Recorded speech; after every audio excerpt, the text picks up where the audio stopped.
Welcome. My name is Diana Waring, and I'm glad you're here. Today, we're going to talk about Jonah. You know, the guy who ended up in the belly of a huge fish, translation of the Hebrew word, which could also be a whale. His story, which is so familiar to most of us, is amazing in and of itself. But when we add in some historical context, we learn a bit more about the folks in Nineveh. When we see some of the archaeological evidence from Nineveh, the whole thing goes to another level. So, let me tell you a bit about the first guy to excavate the ruins of ancient Nineveh. His name was Austen Layard, and he had some wild adventures before he was finished. He was born in Paris to English parents in 1817, just a few years after Napoleon was defeated, and he went to school in Italy, England, France, Switzerland. Obviously, not a stay in one place all your life kind of a guy.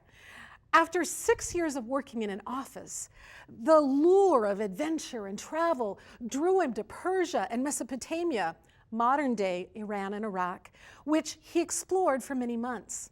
Eventually, he landed in Istanbul and began doing unofficial diplomatic jobs for the British ambassador. But he couldn't get some of those places he had visited out of his mind. There were ruins on the Tigris River and huge mounds near the town of Mosul in Iraq, one of which had been partially excavated, and he was burning with curiosity about them. Plus, there was sort of a race between England and France when it came to archaeology, and a Frenchman, Paul-Émile Botta, was the one who had been digging in a mound near Mosul and had found what he believed to be Nineveh. It turned out to be a different Assyrian city, but excavating it for a few years brought incredible archaeological treasures to light and gave Botta an incredible reputation. So Laird is just chomping at the bit to get back to those mounds in Mosul to see what he could discover. And sure enough, as he begins work on the opposite side of the river from Botta's dig, doesn't this sound like something from Raiders of the Lost Ark? They're digging in the wrong place. The workers uncover the stupendous palace of King Sennacherib and the vast library of Ashurbanipal. Sennacherib is the one who actually made Nineveh the capital city of Assyria some decades after Jonah and his preaching. And Sennacherib lavishly decorated his palace with pictures of his great triumphs. They were created in bas-relief sculptures, and they give us the most amazing look into this ancient empire. And we also see these huge statues, these winged bulls that guarded entrance to the city. Part of what Layard's discoveries did was to help Europeans understand better the ancient Assyrian culture, the folks Jonah had been dealing with. And it helps us better understand Jonah's attitude.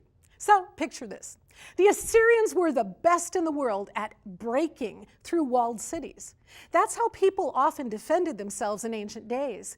They'd go inside the protected city and just wait it out, hoping that the attackers would eventually give up and go away. But that approach just did not work when it came to the ancient Assyrians.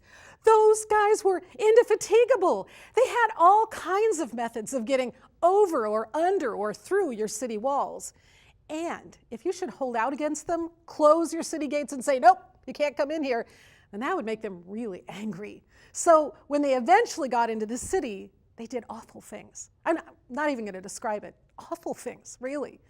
In the Bible, Nahum chapter 3, verse 1 says to Nineveh, "Woe to the city of blood, full of lies, full of plunder, never without victims." My study Bible explains that Nineveh's massacres of conquered rivals were well known, that they were noted for their ruthlessness, their brutality, and terrible atrocities. And that comes through in some of the bas-relief sculptures of King Sennacherib in Nineveh. So God speaks to Jonah, a prophet in northern Israel, and tells him to go deliver a message to these very scary people. A message not calculated to win their love and approval. It goes something like this: in 40 days, Nineveh will be overthrown. Now, honestly, he might have been scared to make this announcement, but it also might have felt pretty good, telling these aggressive warriors who made the whole earth shake with fear that they were just going down, right? And then amazingly enough, the whole city repents. They fast, they pray, they give up their violence and evil ways, hoping that God might spare them from this destruction. To Jonah's dismay, God does just that. He spares the great city of Nineveh. And Jonah gets very angry with God. Can't you just hear him saying, I knew this was going to happen. I knew it. I knew that you are a gracious and compassionate God, slow to anger and abounding in love. If it had been me, I would have thought, I get that you're compassionate, but God, these guys are nasty. What are you thinking? Compassion, love, forgiveness. Sounds a lot like Jesus, doesn't it? By the way, you've probably heard that ISIS recently destroyed the tomb of Jonah, which was a mosque that had been converted from a church built in the 14th century by Assyrian Christians. There's much that could be said about that. But right now, I want to focus on Jonah. There's a tradition, though it's disputed, that Jonah, the biblical Jonah, was actually buried in the city of Nineveh. And I just have to wonder, after the people repented, is it possible that he stayed and taught them more about God? Isn't that a wild idea? See you next time.